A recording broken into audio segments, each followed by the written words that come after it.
मधुबन के बाबा, मधुबन के बाबा मुरली वाले, आपका क्या कहना, आपका क्या कहना। ओम शांति। आज 17 फरवरी 2024 के साकार मधुर महावाक्य हैं। आज मीठे मीठे बाप दादा बोले, मीठे बच्चे, पावन बनने के लिए एक है याद का बल, दूसरा है सजाओं का बल। तुम्हें याद के बल से पावन बन ऊंच पद पाना है। बाबा ने कहा, मीठे बच्चे, पावन बनने के लिए एक है याद का बल और दूसरा है सजाओं का बल। तुम्हें याद के बल से पावन बन ऊंच पद पाना है। बाबा ने आज प्रश्न पूछा है कि बाप रूहानी सर्जन है, वह तुम्हें कौन सा धीरज देने आए हैं। और उत्तर में बाबा समझाते कि जैसे वह सर्जन रोगी को धीरज देते हैं कि अभी बीमारी ठीक हो जाएगी, ऐसे रूहानी सर्जन भी तुम बच्चों को धीरज देते हैं। बच्चे, तुम माया की बीमारी से घबराओ नहीं। सर्जन दवा देते हैं तो ये बीमारियां सब बाहर निकलेंगी। जो ख्यालात अज्ञान में भी नहीं आए होंगे, आएंगे, लेकिन तुम्हें सब सहन करना है। थोड़ा मेहनत करो, तुम्हारे अब सुख के दिन आए के आए। ओम शांति। बेहद का बाप सभी बच्चों को समझाते हैं, तुम सबको पैगाम पहुंचाना है कि अब बाप आए हैं। बाप धीरज दे रहे हैं क्योंकि भक्ति मार्ग में बुलाते हैं कि बाबा आओ, लिबरेट करो, दुख से छुड़ाओ। तो बाप धीरज देते हैं। बाकी थोड़े रोज हैं। कोई की बीमारी छूटने पर होती है तो कहते हैं कि अब ठीक हो जाएगी।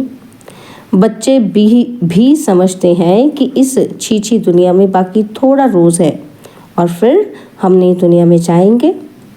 उसके लिए हमको लायक बनना है, फिर कोई भी रोग आदि तुमको नहीं सताएंगे। बाप धैर्य देकर कहते हैं, थोड़ी मेहनत करो। और कोई नहीं जो ऐसे धीरज दे। तुम ही तमो प्रधान हो गए हो। अब बाप आए हैं तुमको फिर से सतो प्रधान बनाने के लिए। अभी सभी आत्माएं पवित्र बन जाएंगी, कोई योग बल से और कोई सजाओं के बल से। सजाओं का भी बल है ना, तो सजाओं से जो पवित्र बनेंगे उनका पद कम हो जाएगा। तुम बच्चों को श्रीमत मिलती रहती है।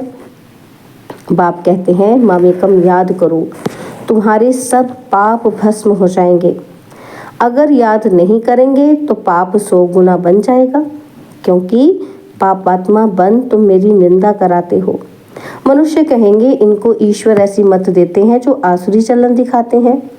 लाही चाढ़ी भी होता है ना, मना उतार चढ़ाव में भी आते हैं, तो बच्चे हार भी खाते हैं। अच्छे अच्छे बच्चे भी हार खाते हैं, तो पाप कटते ही नहीं हैं, फिर भोगना भी पड़ता है। ये बहुत अच्छी दुनिया है, इसमें सब कुछ होता रहता है। बाप को बुलाते ही हैं कि बाबा आकर हमको भविष्य नई दुनिया के लिए रास्ता बताओ। बाबा जानते हैं उस तरफ है पुरानी दुनिया और इस तरफ है नई दुनिया। तुम हो नैया।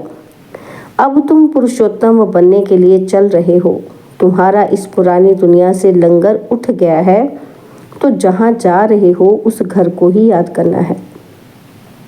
बाप ने कहा है, मेरे को याद करने से तुम्हारी कट उतरेगी।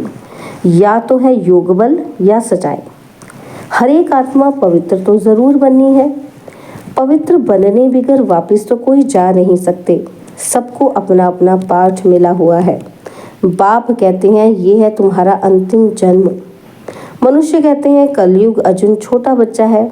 गोया मनुष्य अभी इससे भी और दुखी होंगे। तुम संगम युगी ब्राह्मण समझते हो, ये दुख धाम तो अब खत्म होना है। बाप धीरज देते हैं। कल्प पहले बाप ने कहा था, मामेकम, मुझे याद करो तो पापों की कट उतर जाएगी। यह मैं गारंटी करता हूँ। यह भी समझाते हैं कि कलयुग का विनाश जरूर होना है और सतयुग भी जरूर आना है। खातरी मिलती है, बच्चों को निश्चय भी है, परंतु याद न ठहरने के कारण कोई न कोई विकर्म कर लेते हैं। कहते हैं बाबा क्रोध आ जाता है, इसको भी भूत कहा जाता है। 5 भूत दुख देते हैं इस रावण राज्य में। यह पिछाड़ी का हिसाब किताब भी चुकतू करना है। जिनको आगे कभी काम विकार नहीं सताता था उनको भी बीमारी इमर्ज हो जाती है। कहते हैं आगे तो ऐसा विकल्प कभी नहीं आया, अब क्यों सताता है।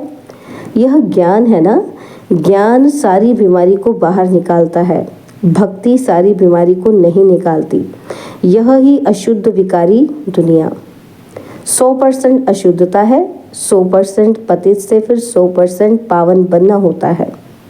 100% भ्रष्टाचारी से 100% पावन श्रेष्ठाचारी दुनिया बननी है। बाप कहते हैं मैं आया हूँ तुम बच्चों को शांति धाम सुख धाम ले चलने के लिए। तुम मुझे याद करो और सृष्टि चक्र को फिराओ। कोई भी विकर्म नहीं करो। जो गुण इन देवताओं में है ऐसे गुण धारण करने हैं। बाबा कोई तकलीफ नहीं देते हैं। कोई कोई घरों में भी इविल सोल होती है तो आग लगा देती है, नुकसान करती है। और इस समय मनुष्य ही सब इविल है ना। स्थूल में भी कर्म भोग होता है। आत्मा 1-2 को दुख देती है शरीर द्वारा। शरीर नहीं है तो भी दुख देती है। बच्चों ने देखा है जिसको घोस्ट कहते हैं वह सफ़ेद छाया मुआफिक देखने में आते हैं, परंतु उनका कुछ ख्याल नहीं करना होता है। तुम जितना बाप को याद करेंगे उतना ये सब खत्म होते जाएंगे। यह भी हिसाब किताब है ना। घर में बच्चियां कहती हैं कि हम पवित्र रहना चाहती हैं, यह आत्मा कहती है। और जिनमें ज्ञान नहीं है वह कहते हैं पवित्र नहीं बनो। फिर झगड़ा हो पड़ता है, कितना हंगामा होता है। अब तुम पवित्र आत्मा बन रहे हो, वह है अपवित्र तो दुख देते हैं तो आत्मा ना। उनको कहा जाता है इविल आत्मा। शरीर से भी तो बिगड़ शरीर भी दुख देते हैं। ज्ञान तो सहज है, स्वदर्शन चक्रधारी बनना है। बाकी मुख्य बात है पवित्रता की। इसके लिए बाप को खुशी से याद करना है। रावण को इविल कहेंगे ना। इस समय यह दुनिया है इविल। 1-2 से अनेक प्रकार के दुख पाते रहते हैं।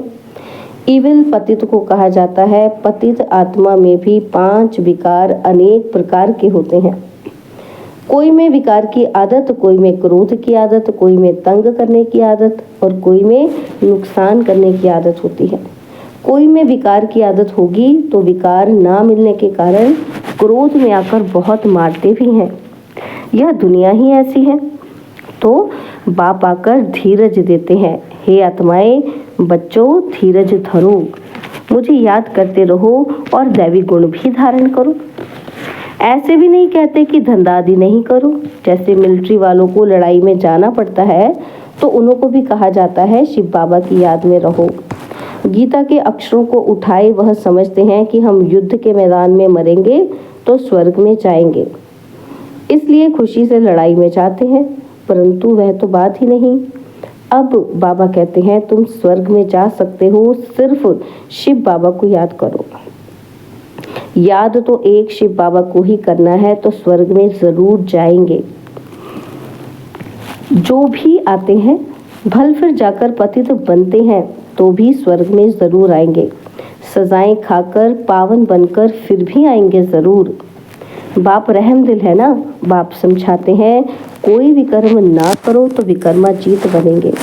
यह लक्ष्मी नारायण विकर्माजीत है ना, फिर रावण राज्य में विकर्मी बन जाते हैं। विक्रम संवत शुरू होता है ना। मनुष्यों को तो कुछ भी पता नहीं है। तुम बच्चे अभी जानते हो यह लक्ष्मी नारायण विकर्माजीत बने हैं। कहेंगे विकर्माजीत नंबर 1, फिर 2500 वर्ष के बाद विक्रम संवत शुरू होता है। मोहजीत राजा की कहानी है ना। तो बाप कहते हैं नष्ट मोहा बनो, मामेकम याद करो तो पाप कटेंगे। जो 2500 वर्ष में पाप हुए हैं वह 50-60 वर्ष में तुम स्वयं को सतोप्रधान बना सकते हो। अगर योग बल नहीं होगा तो फिर नंबर पीछे हो जाएंगे। माला तो बहुत बड़ी है। भारत की माला तो खास है, जिस पर ही सारा खेल बना हुआ है। इसमें मुख्य है याद की यात्रा और कोई तकलीफ नहीं है। भक्ति में तो अनेकों से बुद्धि योग लगाते हैं, ये सब है रचना। उनकी याद से किसी का भी कल्याण नहीं होगा। बाप कहते हैं किसी को भी याद नहीं करो। जैसे भक्ति मार्ग में पहले सिर्फ तुम भक्ति करते थे, अब फिर पिछाड़ी में भी मुझे याद करो। बाप कितना क्लियर समझाते हैं, आगे थोड़ी जानते थे, अभी तुमको ज्ञान मिला है। बाप कहते हैं और संग तोड़ एक संग जोड़ो तो योग अग्नि से तुम्हारे पाप भस्म हो जाएंगे।